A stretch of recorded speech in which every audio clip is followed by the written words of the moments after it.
Hola, espero que se encuentren bien. El día de hoy vamos a hablar sobre las glándulas.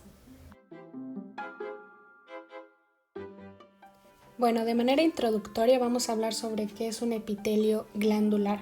Cuando hablamos de un epitelio glandular es que va a estar constituido por células especializadas en la secreción, es decir, van a contar con una porción secretora y estas van a estar aisladas o agrupadas dependiendo si hablamos de glándulas unicelulares o multicelulares, pero vamos a estar discutiendo sobre eso más adelante. Vamos a comenzar primero con que habitualmente las glándulas se van a poder clasificar en dos grupos, dependiendo de cómo esos productos van a ser liberados. Por lo que vamos a tener glándulas que van a ser exócrinas y glándulas que son endócrinas. Vamos a comenzar con esta imagen. La primera clasificación con la cual nos vamos a topar es que vamos a tener glándulas exócrinas y glándulas endócrinas. Las glándulas exócrinas, como podemos ver aquí, van a ser todas aquellas que secretan sus productos en una superficie en forma directa o a través de estos conductos que tenemos por aquí. Entonces existe un sistema. Entonces estos conductos van a ser los que van a transportar nuestras sustancias, nuestras secreciones. Y una característica muy interesante es que dentro de estos conductos nuestro contenido va a poder mantenerse igual o también va a poder ser modificado,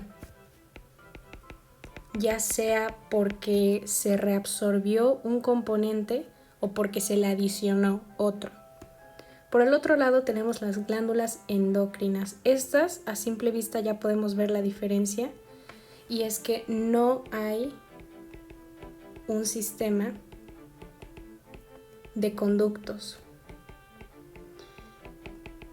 En este tipo de glándulas, la hormona va a ser liberada en el tejido conjuntivo y de ahí se va a mover hacia nuestro torrente sanguíneo. Esa va a ser la principal diferencia. Y a los productos de este tipo de glándulas es lo que nosotros conocemos como hormonas. Dentro de las glándulas exócrinas va a existir también una pequeña clasificación que va a hacer referencia a los distintos mecanismos de secreción que pueden tener estas glándulas. En específico vamos a tener 3 y vamos a hablar a detalle de cada uno de estos. Comencemos con la secreción merocrina. Esta secreción, ¿en qué va a consistir? En mis glándulas yo voy a tener mis vesículas, que son estos puntitos amarillos. Esas vesículas se van a empezar a mover hacia la superficie apical de mi glándula. Cuando esas vesículas lleguen hasta arriba, lo que va a pasar es que se van a fusionar mis membranas, es decir, la membrana de la vesícula que recubre mi contenido con la membrana de mi glándula, de mi célula. Entonces, estas vesículas van a ser liberadas al exterior por medio de exocitosis. Un ejemplo de glándulas que van a utilizar este método de secreción van a ser las glándulas acinares del páncreas. Y por acá tenemos una imagen. Entonces, si observan, hay unos puntitos rosados que están teñidos intensamente y van a ser liberados por exocitosis. La siguiente vía de secreción va a ser la apócrina. ¿Qué va a ocurrir aquí? La secreción apócrina es cuando se libera mi producto, igual en la superficie apical de mi célula, pero va a estar rodeado por una capa delgada de citoplasma y también de membrana plasmática. Eso que va a permitir que yo pueda secretar compuestos como por ejemplo lípidos. De hecho, este tipo de secreción la llevan a cabo las glándulas mamarias en etapa de lactancia y son estas las que son responsables de liberar grandes gotas de lípidos hacia la leche.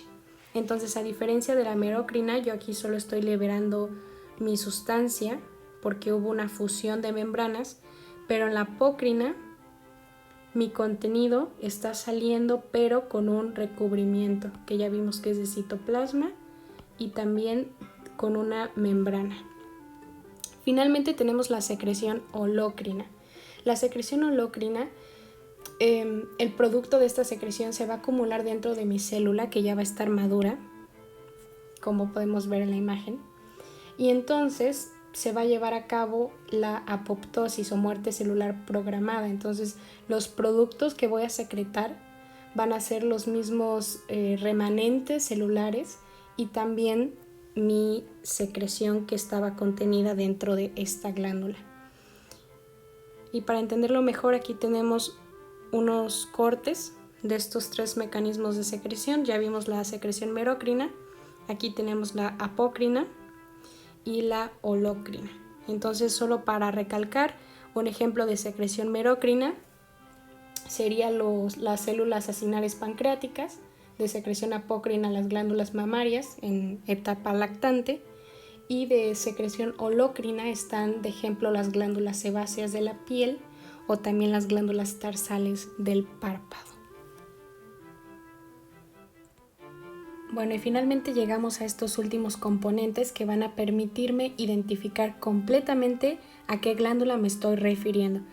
Entonces, vamos a seguir hablando de las glándulas exócrinas. Estas también las vamos a poder dividir en unicelulares y multicelulares. Cuando yo hablo de una glándula unicelular, quiere decir que son las más simples en cuanto a su estructura, ya que solo van a estar constituidas, o al menos su porción secretora, por una sola célula, mientras que las multicelulares, como su nombre la dice, van a estar compuestas por más de una célula y van a tener de hecho diversos grados de complejidad. Van a haber más clasificaciones dentro de las multicelulares.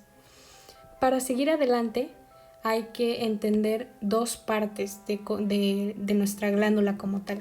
La primera va a estar conformada por el conducto y la porción más superficial o la parte apical va a ser mi porción secretora. Entonces, en función a la porción secretora y en función a mi conducto, yo voy a poder seguir subclasificando mis glándulas exócrinas multicelulares. Entonces, si yo me topo con una glándula multicelular que tiene ramificaciones en mis conductos, yo le voy a llamar que es una glándula compuesta. Es decir, va a tener conductos ramificados. Por el otro lado, si yo también tengo conductos pero no están ramificados, entonces se le conoce como una glándula simple. No hay conductos ramificados. Entonces, así como yo puedo detallar cómo van a estar esos conductos, también puedo hacer lo mismo con la forma de mi porción secretora. Entonces, en función de mi porción secretora, si yo veo que esa porción tiene la forma de un tubo, entonces yo le voy a decir que mi glándula es tubular.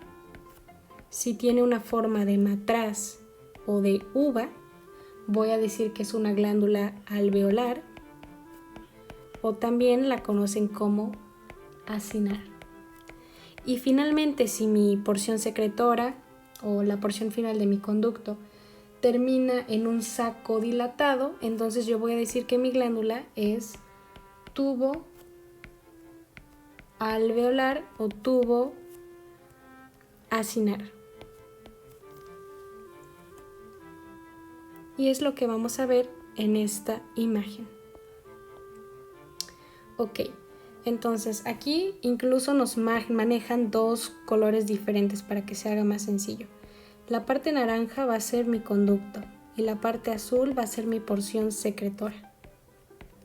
Entonces, todos los ejemplos que yo tengo en la parte de arriba ya me están diciendo que son glándulas simples.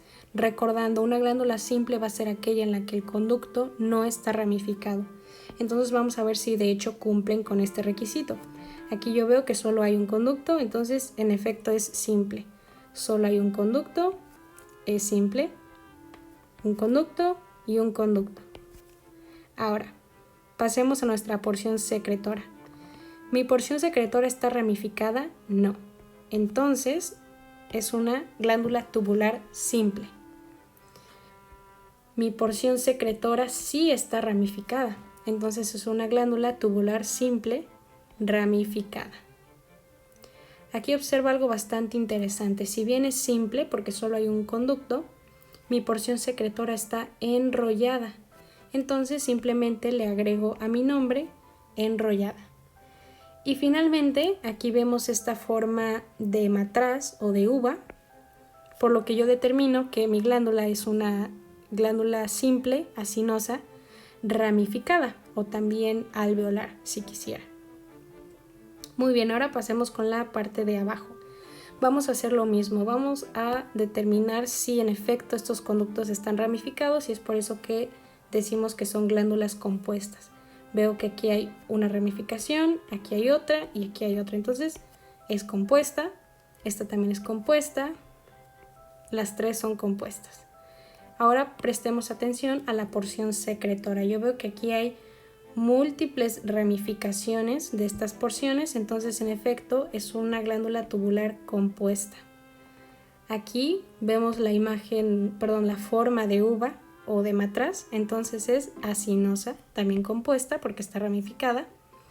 Y en esta veo que son en la primera parte tubulares, pero terminan en estos saquitos.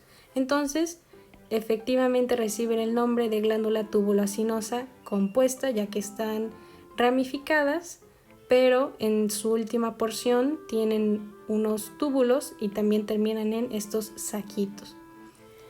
Bueno, y finalmente nuestras glándulas se van a poder clasificar según el tipo de secreción que producen, de manera que van a poder ser mucosas o serosas. Si yo hablo de una secreción que es mucosa, quiere decir que esa secreción va a ser dos cosas. Primero, viscosa y babosa.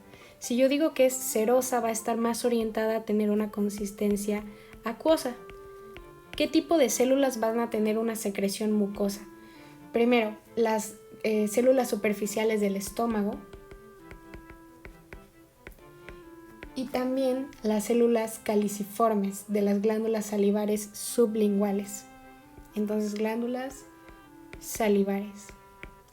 Y en el caso de las secreciones serosas, estas células van a contener acinos y los voy a encontrar en la glándula parótida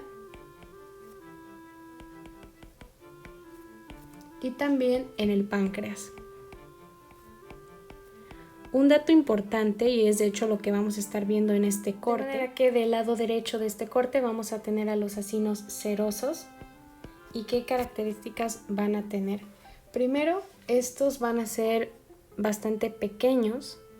Aquí tenemos un acino seroso, aquí hay otro, y así son como pequeños círculos que van a ir secretando células serosas. Entonces, este tipo de glándulas van a secretar su contenido por medio de exocitosis. La proteína más abundante aportada a la saliva es la amilasa salival. Y también en donde vamos a encontrar estos acinos serosos, en las parótidas y en las glándulas sublinguales. Los acinos mucosos van a tener un núcleo plano que va a estar ubicado justo en la porción basal, si nos damos cuenta. Estas vesículas secretorias van a tener una coloración pálida con los gránulas de mucinógeno.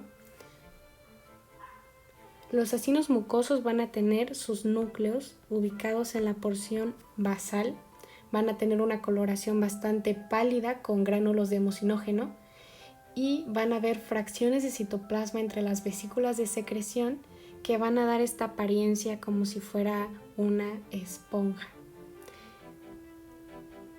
Ahora bien, aquí ya les presenté dos tipos de acinos, pero también hay un tercer tipo de acino, que son los acinos mixtos, en los cuales, por ejemplo, aquí hay uno. Vamos a ver que están los dos componentes que vimos aquí arriba. El más pálido, recordemos que es el acino mucoso, y el que está mejor teñido es el acino seroso. Entonces aquí hay una porción serosa y aquí una porción mucosa. Y así es como con todos estos datos nosotros vamos a poder determinar qué tipo de glándula estamos viendo. Espero que les haya sido de ayuda y nos vemos hasta la próxima.